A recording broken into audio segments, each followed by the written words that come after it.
प्रभु परमेश्वर के मीठे और मधुर नाम में फिर से मैं रेवरेंड सुधीर चौहान आप सभी का स्वागत करता हूं। आज फिर से प्रभु का धन्यवाद हो कि मैं ख्रिस्ती मंडली चर्च पूना से आपके सामने इस प्रोग्राम में शरीक होने जा रहा हूं और रेमा ब्रॉडकास्टिंग इंटरनेशनल की ओर से जो चेन ब्रेकिंग वर्शिप है इसमें मुझे जो सहभाग किया गया है, तो भाई विजय का मैं धन्यवाद देता हूं कि उन्होंने मुझे इसमें शरीक किया।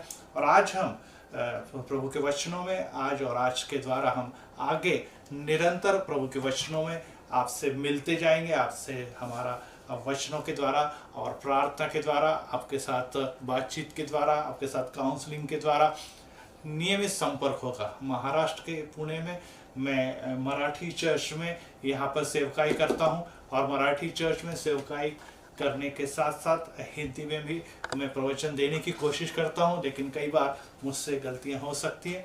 लेकिन मुझे उम्मीद है कि आप सभी लोग इस भाषा को अच्छी तरह से समझेंगे और ये मेरा कार्य नहीं तो ये पवित्र आत्मा के द्वारा प्रभु यीशु मसीह का कार्य जो आपके लिए, आपके लोगों के लिए, हम सब के लिए एक आशीर्वाद लेकर, बहुत आशीष लेकर आया है। तो ये ख्रिस्ती मंडली चर्च जो पूना स्टेशन के करीब है, यहाँ पर UCNI चर्च में मैं सेवकाई कर रहा हूँ और इस चर्च में जो स्लम एरिया में बहुत काम है, इसमें बहुत सारे शालोम प्रशिक्षण केंद्र भी है, महिलाओं के लिए कार्य है, इवेंजलिज्म वर्क है और साथ में और जो मंडली के द्वारा महिला मंडल बचत गट चलाए जाते हैं और ये सब अनेक बहुत सारे कार्यों से हम जुड़े हुए हैं और प्रभु की सेवकाई में हम निरंतर आगे चल रहे हैं। और इन दिनों में जब हम लोग इन कार्यों को आगे चल रहे हैं तो हम लोगों ने ऑनलाइन सेवकाई भी प्रारंभ कर ली है और हम चर्च में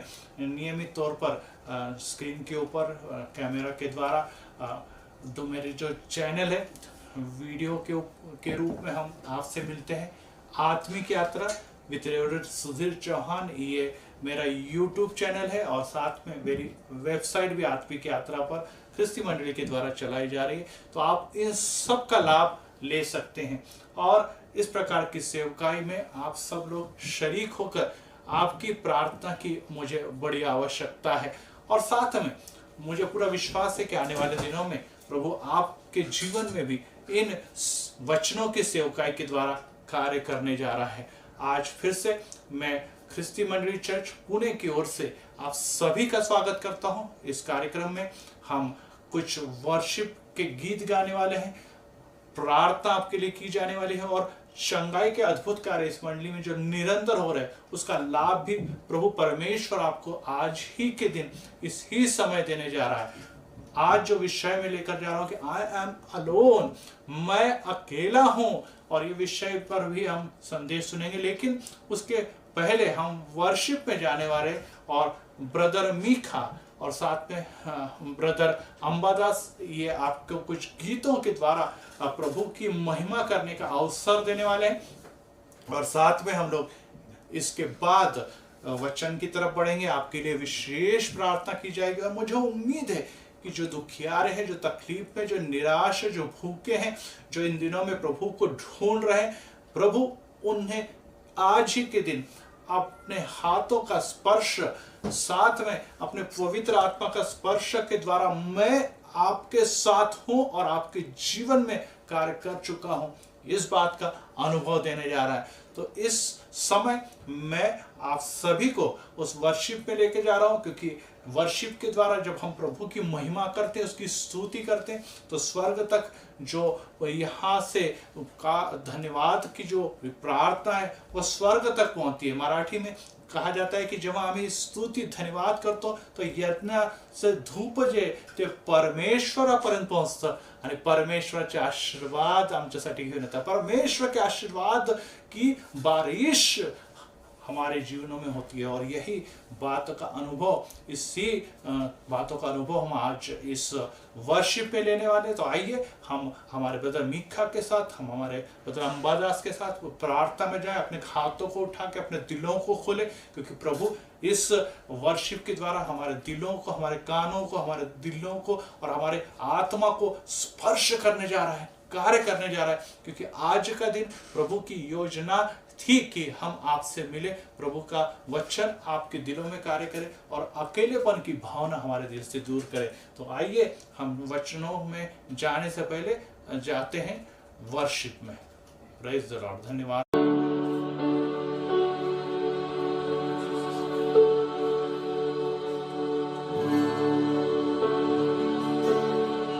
प्रभू तुझे खूप खूप उपकार मानतो ही सुंदरशी संधी आम्हाला दिल्याबद्दल प्रभू, ही तुझी स्तुती आराधना करण्याची संधी दिलेली आहेस प्रभू। आमचा निर्माण देवपा यासाठी झालेला आहे। तू ज्या गोष्टीसाठी आम्हाला निर्माण केले ते प्रभू, त्या गोष्टीसाठी आमचा वापर करून घे। आज आम्ही इथे बोलत आहोत प्रभू, तू सर्वात महान प्रभू आहेस देव। तुझ्यापेक्षा कोणच महान नाहीये। तूच आमचा निर्माण करतायस। तुझ्याशिवाय आम्ही एक दिवस देखील जिवंत राहू नाही शकत। तुझी महान कृपा आणि तुझी महान दया याच्यामुळेच आम्ही प्रभू आज जिवंत आहोत। आज आम्ही तुझ्या चरणाजवळ येत आहोत प्रभू, आम्हाला स्पर्श कर।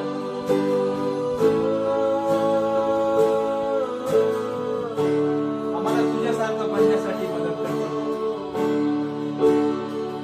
तुझा स्वभाव आमच्यामध्ये येऊ दे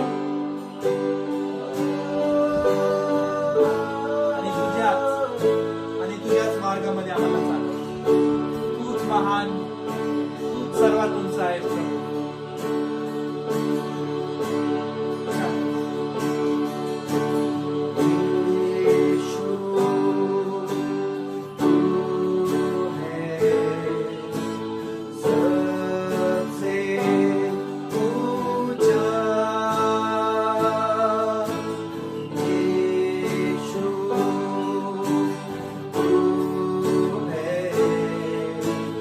So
तू सर्वश्रेष्ठ परमेश्वर, धन्यवाद यीशु।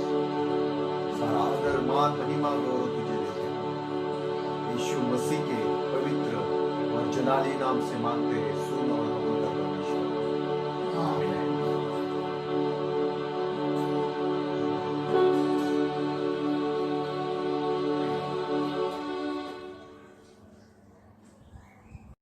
प्रभु का धन्यवाद हो कि आज इस स्तुति और महिमा के द्वारा प्रभु ने फिर से हमारे दिलों में, हमारे जीवन में कार्य किया। मैं खुद इस वर्शिप से बहुत आशीर्वादित हुआ हूँ और मुझे उम्मीद है कि पवित्र आत्मा ने आपके दिलों में भी कार्य किया है और आपको भी उसके स्पर्श का अनुभव मिळा आहे। निश्चितच आपल्या जीवनामध्ये प्रभूने कार्य केलेलं आहे आणि प्रभू आपल्याला परत एक बार त्याच्या चरणी घेऊन आला असताना ज्या प्रकारे मार्थाला आणि मारियाला तो म्हणतो की मार्था है, मारिया ने योग्य वाटा निवडला। यस, हमने सही मार्ग चुना है और इस मार्ग पर चलते हुए प्रभु मसीह हमें स्पर्श करने वाला है। तो वचनों पर जाने से पहले हम आइए प्रार्थना करें और फिर से प्रभु को धन्यवाद दे कि आज वो फिर से हमारे दिलों में और अद्भुत रीति से कार्य करने जा रहा है। प्रभु जी हम धन्यवाद देते हैं कि आज के समय आपका पवित्र आत्मा और उसका सामर्थ्य सुनने वाले हर भाई और बहन के जीवन में कार्य करने के लिए तैयार है। प्रभु जी हम जानते हैं कि आज का समय जो है वो हमारे लिए बहुत महत्वपूर्ण है, क्योंकि इस दुनिया में जो कोरोना वायरस और इसकी दहशत फैली है, इसके द्वारा जो व्यक्ति मारे जा रहे हैं और अनेक लोग इस दुनिया को छोड़ चुके, परंतु प्रभु जी आपने हमें इस जीवन में को देकर इस दुनिया में सुरक्षित रखा है। इसलिए कि हम आपकी महिमा करें, आपकी स्तुति करें और इसके लिए जरूरी है कि हमारा दिल, अंतःकरण और हमारा जीवन प्रभु जी आपके समीप हो, आपकी सहभागिता का अनुभव ले। और इसीलिए आज जब हम इस वचनों को सुनने के लिए हम अपने कानों को, अपने दिलों को खोल रहे हैं, तो प्रभु हमें ये कहता है कि जला कान आहे तो ऐको, जिसके कान है वो सुने।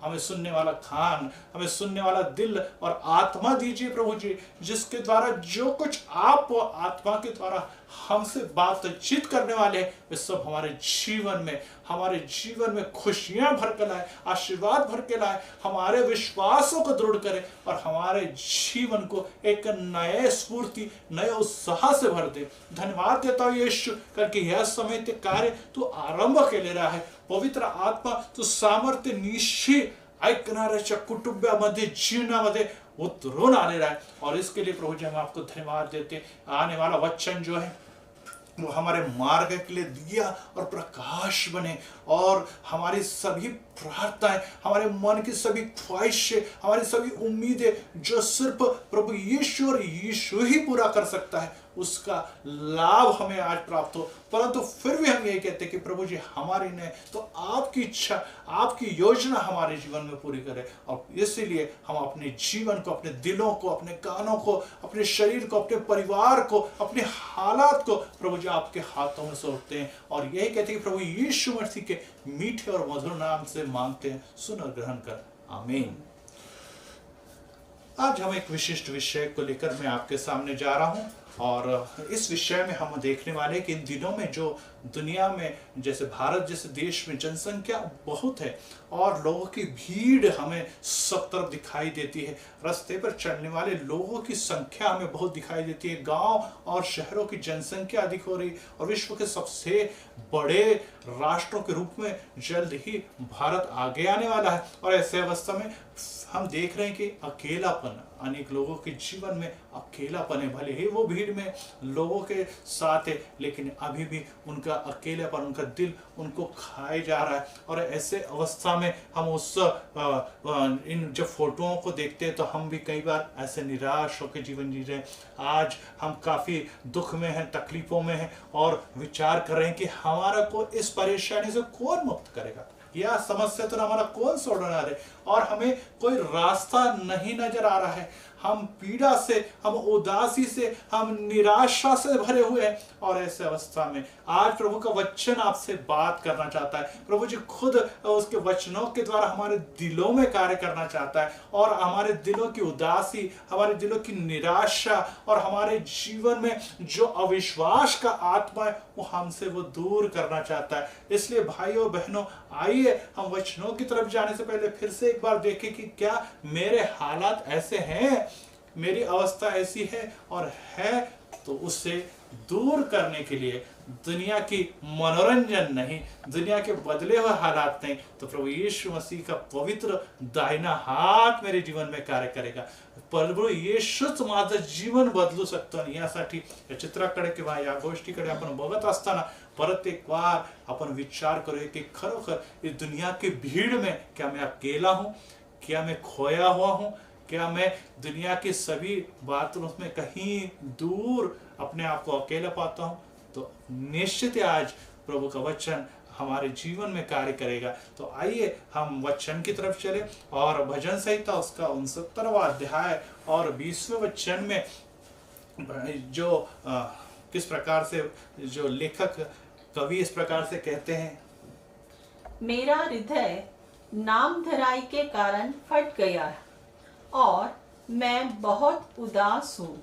मैंने किसी तरस खाने वाले की आशा तो की, परंतु किसी को न पाया। मैंने तरस खाने वाले की आशा की, मैंने दुनिया के लोगों की तरफ देखा, लेकिन हालात ऐसे कि इन दिनों में तरस खाने की इच्छा भी है तो भी कोई तरस नहीं खा पा रहा है और मुझे कोई भी आसपास अपना दिखाई नहीं दिया जो मुझ पर तरस खाए। वो सिर्फ मेरी बुराई करने में या मुझे नाम रखने में ही इंटरेस्टेड है। और आगे वचन इस प्रकार से कहता है, और शांति देने वाले ढूंढता तो रहा, परंतु कोई न मिला।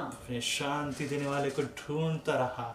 इस दुनिया में शांति, मन में बढ़ रही अशांति, मन में बढ़ रहा खौफ, मन में बढ़ रही निराशा, इसको दूर करने का एक ही स्रोत है, एक ही मार्ग है और वो मार्ग है प्रभु यीशु मसीह, जो शांति का उत्पादक है, जो शांति का अधिपति और राजकुमार है, जो इमैनुएल है, जो हमारे लिए इस दुनिया में ऑलरेडी कार्य कर रहा है और हमारा खुदा है, जीवित खुदा है। और इसीलिए आज फिर से तरस खाने वाले की आशा हम रखते हैं तो हमारे में निराशा आ जाती है। हम रानी विक्टोरिया के उदाहरण को देखते हैं और वो रानी विक्टोरिया जो महारानी थी और विश्व पे राज करने वाली महारानी थी, वो कहती कि कोई भी व्यक्ति अब ऐसे दुनिया में नहीं रहा जो मुझे विक्टोरिया नाम से पुकारे। यहाँ उसके साथ के हम उम्र लोग इस दुनिया से जा चुके, वो इस मुकाम पे पहुंच चुकी है कि उसका नाम लेकर पुकारने वाला कोई नहीं, उसको रिस्पेक्ट देने वाले बहुत है, उसको आदर देने वाले लोग बहुत है, परंतु उसको अपना कोई इस रानी को भी नहीं दिखाई दे रहा है। पिछले दिनों में हमने जब सुशांत के बारे में, जो हीरो जिसने आत्महत्या की, और उस स्टार के बारे में देखा तो वो कहता है कि सारी दुनिया ने मुझे त्याग दिया, कोई भी मुझे इस दुनिया में अपना नहीं लग रहा, मैं बिल्कुल अकेला पड़ गया हूँ। और भाइयों बहनों, अकेले जीवन में जीना ये बोझ से भरा होता है। खरोखर एकटं जीवन जगणं हे फार आज कठीण होऊन बसलेले आहे। लोग कहते हैं कि अरे ऐसे जीने से तो मरना बेहतर है, और वो मौत को गले लगाकर इस तकलीफ से छुटकारा पाते हैं। जी हाँ, इस प्रकार की तकलीफों में घिरे हुए से वृद्ध ही नहीं तो अनेक लोग हैं। और भाइयों, अगर हम भी हैं तो विचार करें कि अकेलेपन का जीवन जीने के लिए प्रभु हमें अकेला छोड़ना नहीं चाहता, तो हमें साथ में लेकर जाना चाहता है। जी, हम जानते हैं कि कुछ व्यवसाय कार्य में कुछ समय के लिए अकेलापन आता है। जैसे चौकीदार है, वॉचमैन है, उससे रात भर अकेला बैठना पड़ता है। बाउंड्री पे इन दिनों में जब हालात कठिन है तो सैनिक गश्त लगा रहे, वो भी अकेले वहां पर गश्त लगाते, आजू बाजू कोई नहीं है। अनेक लोग जो हॉस्पिटल में, आईसीयू में है, उनके आसपास उनका कोई भी अपना नहीं है और अकेलापन और डर उनके जीवन में भर चुका है। बहुत सारे ऐसे कैदी है जो जेल में, बंदीवास में है, और वे भी अपने आप को अकेला पाते हैं क्योंकि उनके अधर्म और पाप उन्हें उस अवस्था में ले आए हैं। और अनेक लोग खोए हुए हैं और दुनिया के भीड़ में अपने को अकेला पाते हैं। और ये सब अकेलापन किसी न किसी कारण से जरूर है, परंतु वे भीड़ से अलग हुए लोग हैं। जो समाज से अलग है, वो परिवार से अलग है, वो अपने चाहने वालों से अलग है। और भाई और बहनों, उसके लिए हमें अपना कोई तो भी ढूंढना पड़ता है, परंतु इस आईसीयू में नहीं आ सकता है कोई हमारे नजदीक, इस जेल में हमारा साथ देने कोई आ नहीं सकता है। ऐसे हालात है जिसमें हमें कोई भी करीब नहीं मिलता है, तब हमें कहाँ देखना है, हम किसको देखें? हमें अपना जीवित परमेश्वर जो सदैव हरदम हमारे साथ है, जो हमारा कदापि सोडत नहीं असा जीवित यीशु आहे, जो आमच्यावर प्रेम करतो और उसने अपने पिता को छोड़कर इस दुनिया में हमारा अकेलापन लाने के लिए ही तो प्रवेश किया। पिता ने अपने इकलौते पुत्र को इस दुनिया को दे दिया क्योंकि हमें जीवन मिले और सार्वकालिक जीवन मिले। और इसीलिए हम उन लोगों की ओर देख रहे हैं जो अकेलेपन में खोए हुए हैं। और इस अवस्था में हम देखते हैं कि समाज में रहते हुए भी बहुत सारे लोग अकेले, समाज में रहते हुए बहुत सारे लोग अकेले पड़े हुए हैं और उनके लिए उनके सभी जो रिश्तेदार हैं, उसके जो दोस्त है, उसके मित्र हैं, वो कोई नहीं पूछते। जैसे बुढ़ापे में हम देखते, कोई पूछने वाला नहीं, कोई फोन करने वाला नहीं, कोई मैसेज भेजने वाला नहीं, कोई उनसे बातचीत करने वाला नहीं है। वे रोगी हैं, वो बीमार हैं और ऐसे अवस्था में ऐसे लोग अति संवेदनशील हो जाते हैं और बार बार गुस्सा करते हैं और वो चिढ़ से भर जाते हैं। कुछ लोग ऐसे होते कि उनकी संवेदना ही खो जाती, उन्हें कुछ भी बोलो, कुछ भी करो, कोई फर्क नहीं पड़ता। या तो वो अति संवेदनशील है या संवेदनहीन हो चुके हैं। और ऐसे अवस्था में जो थके हुए लोग हैं, जो बूढ़े हुए लोग हैं, जो परेशान लोग हैं, जो निराश लोग हैं, उनका जीवन उनके सिर पर बोझ बन गया, ओझ झालेले आहे, ते स्वतःसाठी स्वतःवरच ओझ झालेले आहे और वे तकलीफ और परेशान में घिरे हुए, उनके जीवन में वो खुशियां नहीं रही। लेकिन भाइयों, हम ये भी देखें कि बहुत सारे सेवक है जो सेवकाई करते समय, जो इवेंजलिस्ट का काम करते समय अपने परिवार से दूर फेंक दिए गए।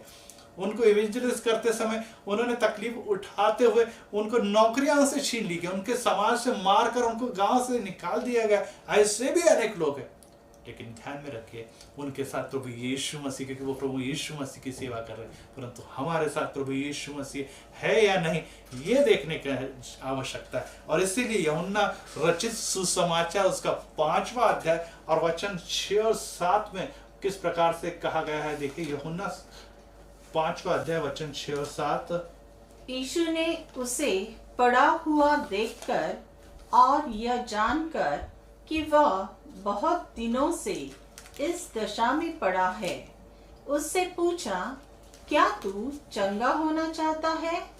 उस बीमार ने उसको उत्तर दिया, हे स्वामी, मेरे पास कोई मनुष्य नहीं। मेरे पास कोई मनुष्य। यीशु ने 38 साल से बीमार उस व्यक्ति को बेथसदा के उस ओसरे के पास पड़ा हुआ दिखा, जहां बहुत सारे बीमार हैं, बहुत सारे अंधे हैं, बहुत सारे लंगड़े हैं, सूखे व्यक्ति है, पैरालिटिक लोग हैं, और उसके बीच में एक ऐसा व्यक्ति है जो बूढ़ा हो चुका है, जिसकी उम्र लगभग 38 साल है। और उस अवस्था में वो जब उसको देखता है और वो उसके करीब जाकर पूछता है कि उसकी अवस्था जो है, प्रभु जानता है कि वो काफी समय से वो पैरालिटिक है, बीमार है, क्या तू चंगा होना चाहता है? आज प्रभु यीशु मसीह हमसे, आपसे यही प्रश्न पूछ रहा है कि वास्तव में इस अकेलेपन से, इस तकलीफ वाली अवस्था से, इस निराश वाली अवस्था से, इस सोए हुए अवस्था से, इस खोए हुए अवस्था से आप बाहर आना चाहते हैं या नहीं? आप दूर निकलना चाहते हैं या नहीं निकलना चाहते हैं?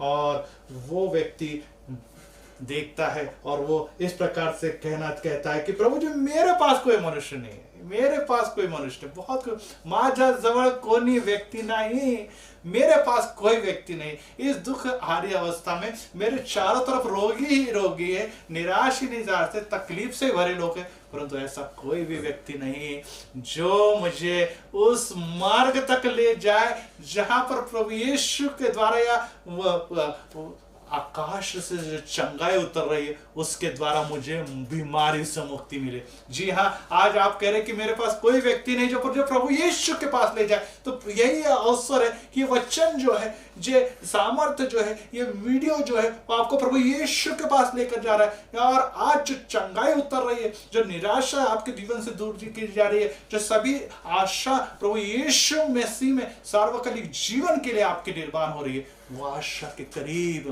प्रभु यीशु हम सबको ले जा रहा है, दुखी और निराश लोगों को ले जा रहा है। और वो कहता है कि तू चंगा होना चाहता है, लेकिन उस रोगी की ध्यान इस गंभीर अवस्था में है कि मेरे पास कोई भी व्यक्ति नहीं है। दूसरे उतरते हैं और चंगे होकर जाते, कुंड में मुझसे पहले उतरते हैं, और मैंने बहुत कोशिश की लेकिन मैं पहले नहीं उतर पाया क्योंकि मेरे पास कोई व्यक्ति नहीं है। जी हाँ, इस अवस्था में आज अनेक क्रूसेड्स में, मीटिंग में, सभाओं में हम देखते हैं कि अनेक लोगों को चंगाई प्राप्त होती है, वो अच्छे होकर चले जाते हैं, और हम मसीही लोग कई बार प्रश्न पूछते हैं कि अरे ये ठीक हो गई, ये ठीक हो गया, इसको चंगाई मिल गई, इसको मुक्ति मिल गई, मुझे क्यों नहीं, मला का मिलत नहीं। और यही प्रश्न हमारे दिल में और मन में काम करता है। लेकिन ध्यान रखिए, प्रभु यीशु की आप सभी के लिए जो योजना है वो योग्य समय पर आपके जीवन में कार्य करने वाली है। वो आपके जीवन में योग्य समय पर कार्य करने वाली है, क्योंकि उस मीटिंग में या उस सभा में नहीं, तो प्रभु यीशु मसीह आपको खुद हाथों के स्पर्श के द्वारा मुक्ति और चंगाई देने वाले हैं, दुख और तकलीफों से दूर करने वाले। इसीलिए भाई और बहन, वो समय आज आ चुका है जब प्रभु यीशु मसीह का दाहिना हाथ लहू से भरा हुआ चंगाई का हाथ आपको मुक्ति देने के लिए तैयार है। और वो इस पौड़ी की तरफ देख रहा है और इस ओसरे की तरफ देख रहा है, और उससे दिखाई दे रहा है कि कोई तो भी मुझे चंगा करे और कोई तो भी मुझे अच्छा करे। और प्रभु यीशु मसीह उसकी तरफ कहते हैं कि उठ, अपनी खाट उठा और चल फिर, उठ, अपनी खाट उठा और चल फिर। यस, ये समय आ गया है कि मुझे अच्छा होना है, मुझे अच्छा होना है। यस, प्रभु यीशु मसीह आज आपसे पूछता है, do you want to become well? आपको अच्छा होना है, do you want to become well? और यस, हम कहते हैं कि यस प्रभु जी, यस, मुझे अच्छा कीजिए, मुझे इस दुख और तकलीफ से, निराशा से, थके हुए अवस्था से और सभी अकेलेपन की परेशानी से दूर कीजिए, मेरे आर्थिक समस्या दूर कीजिए, मेरी नौकरी की समस्या दूर कीजिए। प्रभु जी, मेरे परिवार अकेला पड़ गया, उसकी कोई भी सुधि लेने वाला नहीं है। प्रभु जी, मुझे फिर से मुख्य धारा में शामिल होना है। बहुत दिनों तक, 38 सालों तक मैं तकलीफ सह चुका हूँ। प्रभु कहता है कि वो समय अब आ चुका है। वो समय लॉकडाउन का समय नहीं, तो आपको अब बाहर घर से निकलने का समय है, जब आप और आपका परिवार उकाब की तरह उड़ान भरने के लिए तैयार हो जाए। और वो कहता है कि बहुत अच्छी बात है। और उसी समय वह एक और वचन वहां पर आता है, यूहन्ना रचित सुसमाचार उसका 5वां अध्याय और 14वें वचन में प्रभु यीशु मसीह और उसका एक और कारण कहता है। देखिए, इन बातों के बाद वह यीशु को मंदिर में वो मिला। यीशु को मंदिर में मिला। देखा, चंगाई के बाद, प्रभु ने हमारे जीवन में अद्भुत कार्य करने के बाद हमें मंदिर में यीशु के साथ निश्चित सहभागिते में चलना। हमें येशूच्या बरोबर त्याच्या सहभागिते, त्याच्या सेवेत चालायला पाहिजे, कारण की येशूने आम्हाला मुक्त केलेलं आहे। आणि तो मंदिरात होता, वो मंदिर में यीशु के करीब था। और यीशु क्या कहता उस मंदिर में? देखिए, तब उसने उससे कहा, देख, तू चंगा हो गया है। तू चंगा हो गया है। Praise the Lord. यस, तू अभी चल फिर रहा है, लोगों ने भी देखा चल फिर रहा है, और सभी लोग देख रहे हैं कि अद्भुत काम हुआ। 38 साल से जो अद्भुत बातें नहीं हुई थी, आज के दिन यीशु मसीह के साथ हो गई। और वो जा कहाँ रहा है? तो अपने घर नहीं, तो मंदिर में जा रहा है, और मंदिर में यीशु से उसकी मुलाकात हो रही, प्रभु यीशु के साथ उसकी मुलाकात हो रही। और प्रभु यीशु कहता है कि यस, कन्फर्मेशन, ये रिपोर्ट मैं तुझे देता हूं कि तू अब पूरी तरह से चंगा हुआ। लेकिन क्या हुआ है साथ में? फिर से पाप मत करना। लेकिन फिर से पाप मत करना, ऐसा न हो अलर्ट। इससे कोई भारी विपत्ति तुझ पर आ पड़े। जी हाँ भाइयों बहनों, कई बार हमें प्रभु ने चंगा किया, कई बार प्रभु ने हमें मुसीबत और विपत्तियों से बाहर निकाला, कई बार प्रभु ने हमारे जीवन में अद्भुत कार्य किए। लेकिन दुष्कर्म अधर्म में हम बार बार घिरते चले गए, और हमारे हालात आज कठिन और बद से बदतर हो चुकी है। कारण एक ही है कि हमने दुष्कर्मों को नहीं छोड़ा। जिस प्रकार से भजन संहिता 103 में कहा कि वो सभी दुष्कर्मों की क्षमा करता है और हमारे सभी बीमारियों से हमें चंगाई भी देता है। ये दुष्कर्मों की क्षमा, ये बहुत महत्वपूर्ण काम है। इसके लिए प्रभु यीशु आया, उस व्यक्ति को चंगा करना। यस, यीशु को निश्चित ही चंगा करना था, लेकिन चंगाई के साथ साथ उसको गवाही देने वाला, उसको सेवकाई करने वाला व्यक्ति, प्रभु की महिमा करने वाला व्यक्ति बनाना जरूरी था। और उसके लिए उसके जीवन में से अधर्म और पापों का छुटकारा महत्वपूर्ण था और प्रभु ने वो उसे दिया है और इस प्रकार से वो ठीक हो गया। आज हम सही में चंगाई के बाद कितनी बार मंदिर में गवाही देते हैं। हमारे ख्रिस्ती मंडली में हम लोग नियमित हर रविवार के दिन गवाही देने के लिए लोगों को आगे बुलाते हैं और वो खुशी के साथ दौड़े चले आते कि इस हफ्ते में प्रभु ने मेरे जीवन में क्या कार्य किया, प्रभु ने माझ्या जीवनामध्ये कोणत्या अद्भुत गोष्टी केल्या, और लोग गवाही के साथ प्रभु की स्तुति करते हैं। मंडली और ये कलीसिया प्रभु की स्तुति करती है।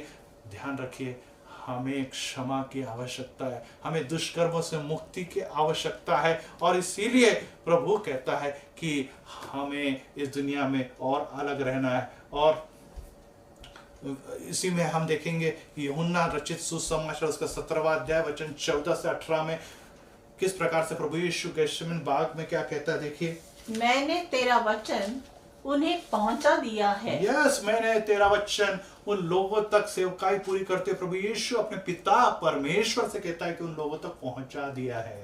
और संसार ने उनसे बैर किया, क्योंकि जैसा मैं संसार का नहीं वैसे ही वे भी संसार के नहीं। उन्होंने संसार के साथ बैर किया है। संसार का मतलब ये दुनिया से, पृथ्वी से नहीं, तो संसार मतलब दुनियादारी की सभी बातों से उन्होंने बैर स्वीकार किया, क्योंकि मैं भी दुनियादारी की बातों पर बैर रखता हूं, क्योंकि दुनियादारी की बातें मुझे पृथ्वी में उस गड्ढे में ले जाती है जो नरक का गड्ढा है। लेकिन उस दलदल में मुझे फंसना नहीं, इसलिए मैं दुनियादारी से हटते हुए मैं ये कहता हूं कि वो भी दुनियादारी के लोग नहीं है, वे संसार के लोग नहीं। परंतु अब मैं क्या विनती करता हूं, प्रभु यीशु अंतिम प्रार्थना में महाजकियात की प्रार्थना में कहते हैं, ये विनती करता हूँ कि तू उन्हें जगत से उठा ले, परंतु यह कि तू उन्हें उस दुष्ट से बचाए रख। हाँ, इन दिनों में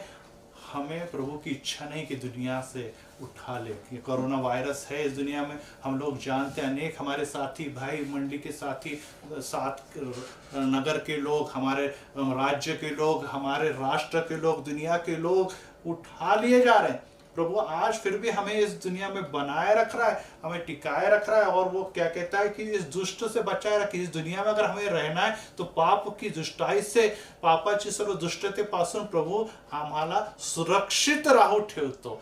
दुनिया तो राहायचं आहे, दुनिया में रहना है, परंतु दुनियादारी से, दुनिया की बातों से, जगिकतेपासून, देहिकतेपासून आम्ही दूर असायला हवं। आणि यासाठी जैसे तूने जगत में मुझे भेजा, वैसे ही मैंने भी उन्हें जगत में भेजा। मैंने भी उन्हें जगत में भेजा है। ध्यान रखिए भाइयों बहनों, हमें प्रभु यीशु मसीह ने जगत में भेजा है, इसलिए इसलिए हम इस जन्म में उत्पन्न हुए हैं, और हमें एक काम करना है जो हमारे लिए महत्वपूर्ण है। हमें लोगों के दुख दर्द में उन्हें साथ देना है, क्योंकि प्रभु हमें चंगाई दे चुका है, हमें दुष्कर्मों की क्षमा दी। अब हमें उन लोगों को प्रभु के पास लाना है जो पापों अधर्मों में छाए और घिरे हुए लोग हैं, और वे संसार की दुनियादारी की बातों में पूरी तरह से भरे हुए। और इसीलिए हम जब उनकी तरफ देखते हैं तो हमें ये बात समझ लेनी है कि परेशान, जो दुख है, सोए हुए लोग हैं, पापों में घिरे हुए लोगों को उठाना है, यही जिम्मेदारी है। और कुछ लोग प्रभु के साथ रह के भी आज इस प्रकार की निद्रिस्त अवस्था में, अशा निद्रिस्त अवस्थेमध्ये आहे, कारण की ते जगाच्या झोपेने बांधले गेले, वो इस निराशा में बंध गए, कोई भी आशा नहीं है, वो सो जाते हैं।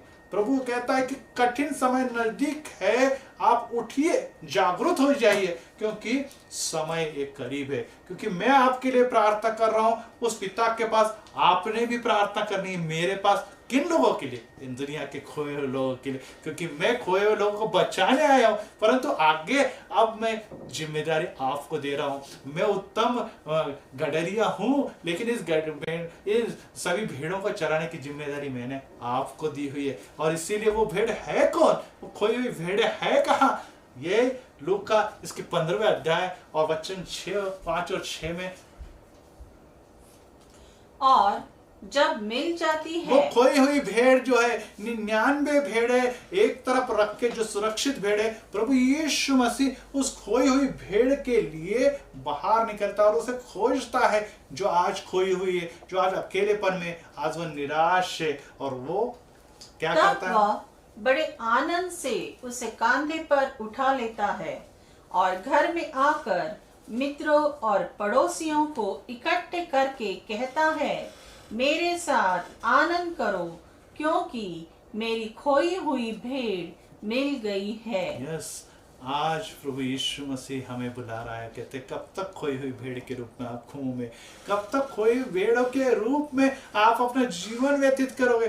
कब तक निराशा और अकेलेपन में अपना जीवन व्यतीत करोगे? आप समय आ चुका है कि आप अपने गडरिये की वाणी सुने, उसकी बुलाहट को कबूल करें और उसकी कॉलिंग को देखें, क्योंकि they are not of the world. आप दुनिया के लोग नहीं हैं, आप प्रभु के लहू के द्वारा खरीदे हुए और अलग किए हुए लोग हैं। और कब तक खोए रहोगे? और जब वो गडरिया जाता है और वो खोजता है, वो कहता है 99 भेड़ें सुरक्षित है, उनको मैं पवित्र आत्मा के सामर्थ्य से बचाए रखा हूं। वो एक मंडली के रूप में, कलीसिया के रूप में आने वाले दिनों में रैप्चर के समय ऊपर ली जाएगी। लेकिन अभी भी कुछ भेड़ें खोई हुई है, अभी भी कुछ भेड़ें निराश है, अभी भी कुछ भेड़ें अकेले में पन में, अनेक भेड़ें अभी तकलीफ और दर्द से भरी हुई है और मेरे से वो दूर चली गई है। और उस भेड़ों को खोजते हुए प्रभु यीशु मसीह अपने कंधे पर उसे उठाता है, दिया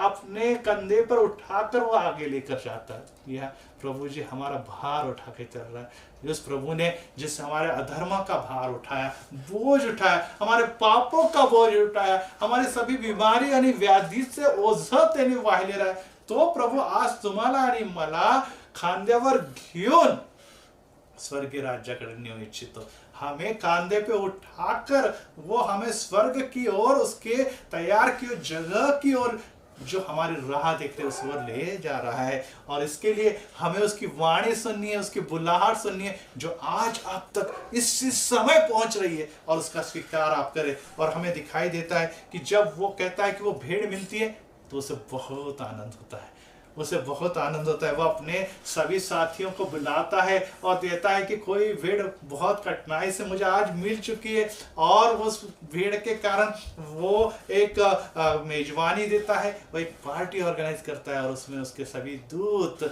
उसका पिता और उसके सभी लोग शरीक होते हैं। जी हाँ, प्रभु को खुश करने के लिए हमें उससे प्राप्त होना जरुरी आहे। आम्हाला त्याच्या बरोबर जीवन घालवणं महत्वाचं आहे, आणि यासाठी आज जर त्याची वाणी तुम्ही ऐकता तर तुम्ही त्याच्या मागे, ज्याला कान आहे तो ऐको, जिसके कान है वो सुने, क्योंकि प्रभु की वाणी हमें पुकार रही है। वो आपका नाम जानता है, वो आपकी परिस्थिति जानता है, वो आपके हालात जानता है, वो आपका अकेलेपन जानता है, वो आपके दुख दर्द जानता है।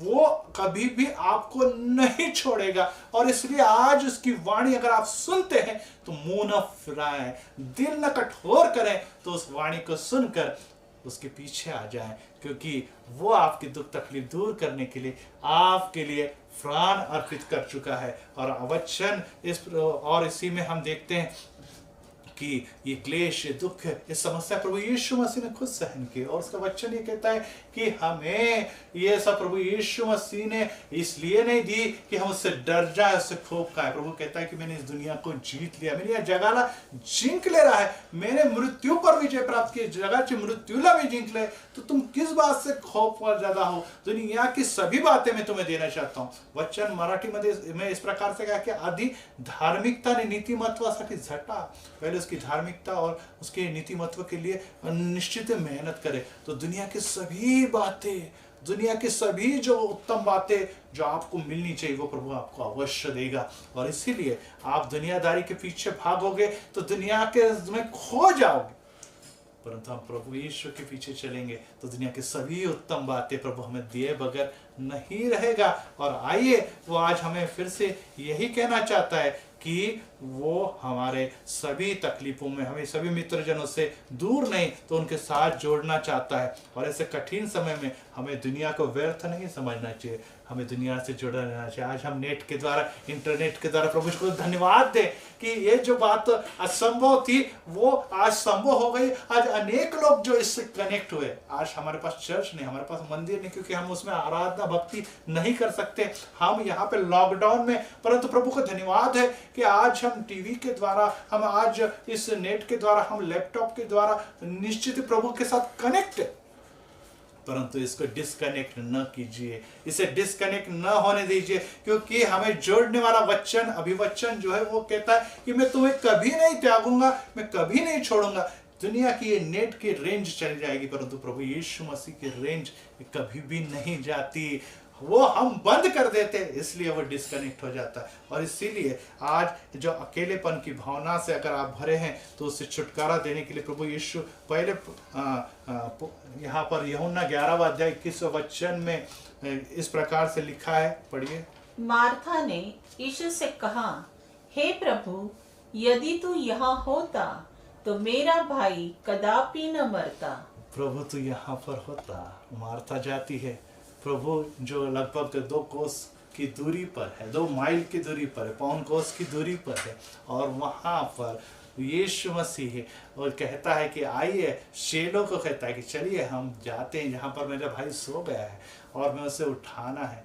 और वो कहता है कि मुझे इस बात की खुशी है क्योंकि कुछ अद्भुत बातें आप देखने वाले हैं। यस, आज हमारा भाई, हमारी बहन सोए हुई है और उनके लिए हमारी प्रार्थना जरूरी है, और उसके लिए पहले हमें जागना, हमें उठना जरूरी है। और वहाँ पर देखने पर दिखता है कि वो जो भाई जो है, उसका जो प्रिय मित्र था लाजरस, वो वहाँ पर मृत्यु हो जाती है उसकी। और मार्था और मारिया जो उसकी परम प्रिय थी, और वो बड़े ही रोती है, विलाप करती है, और उसे दफना दिया जाता है। और दफना देने के बाद तो यीशु मसीह जब चौथे दिन उस मार्ग पर चलता है और वो पहुंचता है मार्था और मारिया उस परिवार के करीब, तब वो रोते हुए कहती कि प्रभु जी आप अगर होते, प्रभु जी आप नसता तो माझा भाव मेरा नसता, मेरा भाव कभी भी मृत्यु में नहीं जाता। If you had been here my brother would not have died, वो कभी भी नहीं मरता। जी हाँ, हमें प्रभु मारने के लिए नहीं छोड़ेगा। हमें कोरोना वायरस से मृत्यु डरने की आवश्यकता नहीं, क्योंकि ये दुनिया की मौत जो मृत्यु की छाया है उससे प्रभु ने कभी से हमें छुटकारा दिया, इसलिए उससे डरने की आवश्यकता नहीं।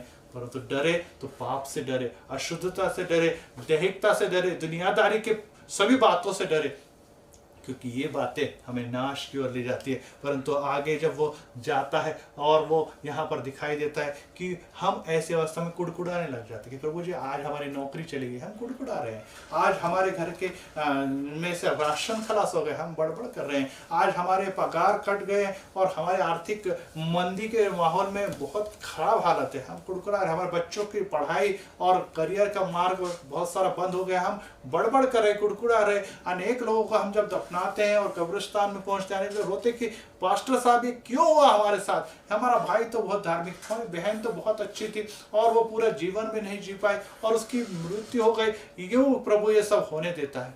जी हाँ, प्रभु की योजना, प्रभु का मार्ग सभी के लिए अनूठा अद्भुत है, और वो माता के गर्भ से लेके मृत्यु के अंत तक वो हृदय हमारे साथ रहता है। सभी उत्तम बातें वो देना चाहता है, लेकिन हम कुड़कुड़ाते, बड़बड़ाते और उस पर विश्वास नहीं रखते और इसीलिए अद्भुत बातें नहीं देखते। वो मार्था मारी से कहते कि अगर तू विश्वास रखेगी तो अभी भी तू चमत्कार देखने वाली, अभी भी तो चमत्कार दिख रही है। जी हाँ, हमारे हालात कितने मृत्यु प्राय है, आज हमारी तकलीफ कितनी भी भयंकर है, हमारे परिस्थिति ये चौथे दिन बदबूदार भी अगर बन गई है और हम कहते हैं कि अभी कोई भी आशा दुनिया में नहीं रह गई है, कोरोना वायरस, सभी मेडिकल ट्रीटमेंट और सभी बातें हार चुके हैं हम लोग, अब हम नहीं बच सकते, अब हमारा बचाव सिर्फ मौत ही करेगी। प्रभु कहता है मौत बचाव नहीं तो जीवन आपका बचाव करेगा। और वो जीवन कौन था? वो है सार्वकालिक जीवन, वो अनंतकालिक जीवन। तो जीवन कोणता आहे? ते सार्वकालिक जीवन तो देव इच्छितो आणि ते जीवन महत्वाचं, क्योंकि यीशु इस दुनिया में इस हमें जीवन देने, दुनिया के जीवन देने के लिए नहीं आया, वो हमें सार्वकालिक जीवन देने के लिए आया है। और इसीलिए जब वो कब्र के सामने खड़ा होता है और उसे रोते हुए देखता है तो वो भी तरस खाकर रोने लगता है। जी हाँ प्रभु जी, हमें रोता हुआ देखकर कभी भी आनंदित नहीं हो सकता, हमारी हालात में वो कभी भी खुश नहीं हो सकता, क्योंकि वो हमसे बहुत प्रेम करता है, वो हमसे बहुत प्रेम करता है। और हमारे दुख में, तकलीफों में हमारा विश्वास देकर वो रोता है, वो रोता है, वो दुखी हो जाता है कि मेरे भाई के लिए, मेरे बहन के लिए मैंने अपने जीवन में कितनी बहुत सारी बातें दी, लेकिन अभी भी सब बातें पाने के बाद, इतनी गवाही होने के बाद भी वो देखे कितना दुखी है, को अपने को अकेला समझता है, कोई मेरा साथी नहीं है, मैं उसके साथ हरदम बना हूँ। और इसीलिए हम लोग ऐसे अवस्था में चिढ़ते हैं, हम बड़बड़ करते हैं, हम बड़बड़ाते हैं, हम ऐसे अवस्था में क्रोध करते हैं। परंतु एक बात हम भूल जाते हैं कि हमें humble yourself therefore under the mighty hand of God। वचन पहले पत्रस इसके 5वें अध्याय 6 और 7वें में यही कहा गया है कि देवाच्या पराक्रमी हाताखाली लीन व्हा। हिंदी में ऐसा कहा गया है, इसलिए परमेश्वर के बलवंत हाथ के नीचे दीनता से रहो, जिससे वह तुम्हें उचित समय पर बढ़ाए। यस, बलवंत हाथ परमेश्वर का जो दाहिना हाथ है उसके नीचे अगर हम दीनता से रहेंगे, प्रभु कहेंगे कि यस प्रभु आप हैं हमारे साथ, आप हमें नहीं छोड़ने वाले, प्रभु जी आपके सिवा हमारा और कोई सहारा नहीं, तो वो उचित समय पर हमें उबारता है, उस कब्र से, उस कब्र भरी मृत्यु की छाया से बाहर निकालता है और अपनी सारी चिंता उसी पर डाल दो। यस, सूली पर वो ऑलरेडी सब चिंताओं को, सर्व व्याधि आणि सर्व क्लेश त्यांनी वाहिलेले, तर उस पर हम चिंताएं डाल सकते हैं विश्वास के साथ। क्यों? क्योंकि उसको तुम्हारा ध्यान है। यस, क्योंकि उसको तुम्हारा ध्यान है। Under the mighty hand of God, परमेश्वर के बलवंत हाथों के नीचे हमें सदैव बने रहना है। आज उसका बलवंत हाथ हमारे सिर पर है भाई और बहनों, आज उसका बलवंत सामर्थ्य हमारे सिर पर उतर आया है भाई बहनों। हम जो अपने आप को अकेला समझ रहे थे, उनको दिखाने के लिए कि मैं आपकी रेफ्यूज मतलब छुटकारा दिलाने वाला हूं, मैं आपका बलवंत सहारा हूं, आपकी मजबूती हूं, आप मुझ पर भरोसा रख सकते हो और मैं हर तकलीफों में आपको सहायता करने के लिए सदैव तैयार हूं। यस, आपको सहायता करने के लिए एक ही खुदा, एक ही परमेश्वर, एक ही देवा है, जैसा नाम है प्रभु यीशु मसीह, जो आज आपके लिए प्रार्थना कर रहा है। और इस पवित्र आत्मा के सामर्थ्य से मैं भी आपके लिए प्रार्थना कर रहा हूं, क्योंकि हम सबकी प्रार्थनाओं का उत्तर देने के लिए प्रभु आज मजबूर है। और ऐसे समय में जब हम यशाया की तरफ जाते हैं और यशाया इस प्रकार से कहता है कि शायद माता अपने बच्चों को भूल जाए, परंतु मैं कभी भी तुम्हें नहीं भूलने वाला। और इसीलिए इस बात को कहते समय मत डर, देख तेरे सृजनी यहोवा ने तुझे छुड़ा लिया है, तुझे नाम लेकर तुझे बुलाया है, तू नदियों में चलेगा तो भी वो तुझे डुबा न सकेगी, आग में से चलेगा तभी तुझे आश न आएगी, लौ तुझे जला न सकेगी, क्योंकि तू मेरी दृष्टी से अनमोल है। कारण की तू माझ्या दृष्टीने अमोल आहे, नदी ही तुला बुडू शकणार नाही, आग ही तुला जाळू शकणार नाही, कारण की मी तुझ्यावर प्रीति करतो। और शायद 49वें अध्याय में आगे यही कहता है कि शायद माता को उसको शायद डर न लगे, परंतु मैं माता तुम्हें त्याग दे, परंतु मैं तुम्हें भूलने वाला नहीं। दूध पीते बच्चों को शायद भूल जाए या जन्माए हुए बच्चों पे दया न करे, और मैं तुझे कभी नहीं भूलने वाला, क्योंकि मैंने तेरा चित्र अपने हथेलियों पर खोद कर बनाया। आज इस छोटे बच्चे की तरफ जैसे वो विश्वास से साथ सोया है, यस मेरी माँ मेरे साथ है, मेरा पिता मेरे साथ है, इसलिए उससे अच्छी नींद आती, क्योंकि उसका विश्वास है कि माता का हाथ, अगर मैं डर भी जाऊं तो उसका हाथ मेरे सिर पर आता है, मेरी खौफ भाग जाता है। आज विश्वास रखिए, वही माता जो प्रभु यीशु मसीह का हाथ आपके सर पर, आपका डर, खौफ और नींद में अचानक जागना भीतीने दडपणीने अचानक उठणं, हे सर्व काही प्रभू येशूच्या नावामध्ये आज घालवण्यासाठी त्याच्यावर विश्वास ठेवा, क्योंकि वो कहता है कि मैं तुम्हें कभी नहीं पूछूंगा। वो वाचा को जानने वाला परमेश्वर है, वो अभिवचनाला जानने वाला परमेश्वर है, वो वाचा पूरी करने वाला परमेश्वर है। आकाश और पृथ्वी टल जाएगी परंतु मेरी कही हुई वाचा कभी न बदलेगी। आकाश और पृथ्वी हे बदलतील, नष्ट होतील, परंतु मी कधी बदलणार नाही, ये कहने वाला परमेश्वर आज आपसे प्रेम करता है। और आज फिर से आपको ये कहता है कि अकेलेपन, डर, खौफ ये आपको शैतान की तरफ से प्राप्त होता है और वो आपके जीवन में भर देता है कि नहीं, तेरा आप इससे बचाव नहीं, तेरा इससे छुटकारा नहीं। इस अकेलेपन को देते हुए तुझे मृत्यु तक जाना है तो आ चल अभी मृत्यु को गले लगा ले। लेकिन प्रभु यीशु कहता है कि मैंने तुम्हारी जगह पर मृत्यु सहन की, इसलिए तुम्हें जीवन मिला है। हमारी मृत्यू जो थी, दुख भरी मृत्यू थी, वो यीशु ने अपने मस्तक पे ली, त्यामुळे तुम्हाला मिळाला अनंतकाल एक जीवन मिळाले।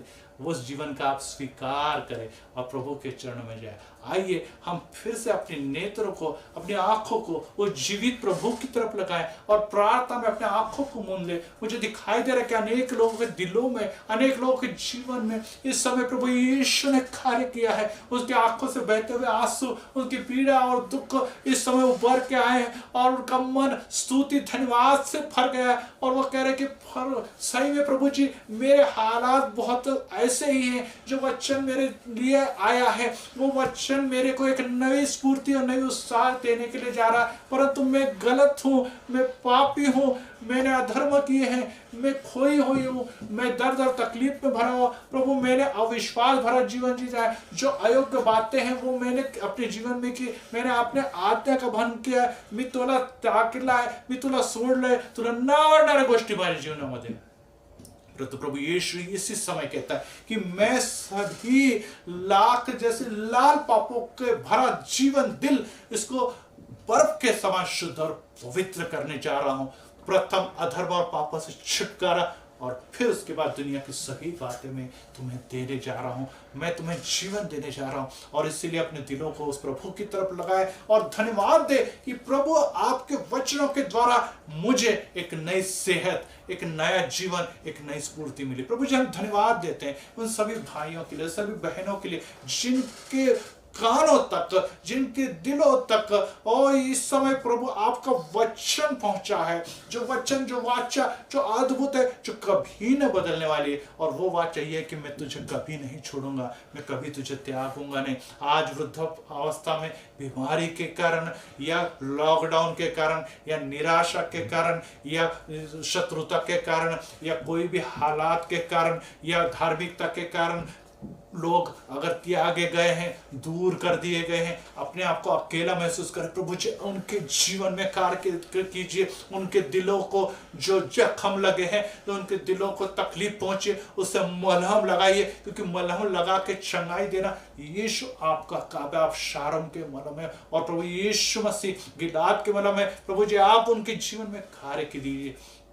और आपको धन्यवाद देते हैं ये वचन उनके दिलों में कार्य करते समय, ये पवित्र आत्मा के सामर्थ्य से भरा हुआ वचन उनकी सभी तकलीफें, सभी विकारियां, सभी निराशा, सभी पापों के बंधन, सभी शैतानी की हरकतें प्रभु यीशु के नाम में हम चलाते हैं और उसे नष्ट करते हैं। प्रभु यीशुच्या नावात आम्ही त्याला जाळतो आणि भस्म करतो, कारण की प्रभु यीशु तुमच्या माझ्या जीवनामध्ये कार्य करने के लिए अपना दाहिना हाथ उभारे हुए हैं और उसके हाथ के नीचे हम, बलवंत हाथ के नीचे हम लीनता नम्रता से ये कहते कि प्रभु जी धन्यवाद देते कि मैं गलती पर था, मैं पाप में था, परंतु अब मेरा विश्वास बढ़ गया। जिस प्रकार से मार्था और मारिया कहती कि प्रभु जी आप यहाँ होते तो मेरा भाई नहीं मरता। यस, मृत्यु की तकलीफों से भी हम जा रहे तो भी प्रभु हमें नहीं छोड़ेगा। प्रभु जी उनके लिए रोए। आज भी हम जब आंसू बहा रहे, प्रभु जी आप खुश नहीं है, क्योंकि हमें आंसू देने के लिए नहीं, तो हमें खुशी देने के लिए, आनंद देने के लिए, शांति देने के लिए,